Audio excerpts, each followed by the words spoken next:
Stress, anxiety and depression and how it affects the sexual life of A person. വലിയ അളവിൽ നമ്മുടെ സമൂഹത്തിൽ കണ്ടുവരുന്ന ഒരു അസുഖങ്ങളാണ്. പ്രത്യേകിച്ച് സ്ട്രെസ്സും ഉത്കണ്ഠ എന്നൊക്കെ പറയുന്ന ജോബ് സ്ട്രെസ് ആവാം, വർക്ക് ലൈഫ് സ്ട്രെസ് ആവാം, പലതരം സ്ട്രെസ്സുകളാവാം. അപ്പോൾ അതൊരു 15% ആൾക്കാരിൽ കാണുന്ന ഒരു കാര്യമാണ്. ഡിപ്രഷൻ കുറച്ചും കൂടെ സിവിയർ ആയിട്ടൊരു അസുഖമാണ്.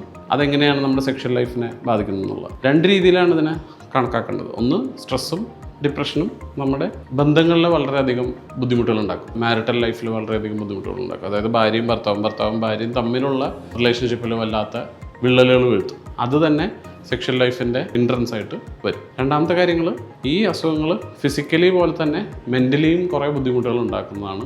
ഈ മെൻ്റൽ ഇൽനെസ്സുകൾ നമ്മുടെ സെക്ഷൽ ലൈഫിന് ഡയറക്റ്റ്ലി ഹാമ്പർ ചെയ്യും. For example, desire for sex will be reduced. Sexual ആക്ടിവിറ്റിയുടെ ഉള്ളിലുണ്ടാകുന്ന കുറേ നെയിംഡ് അസുഖങ്ങൾ, for example erectile dysfunction, premature ejaculation, anorgasmia, അതിൻ്റെ ഓർഗാസം കിട്ടാത്ത അവസ്ഥ.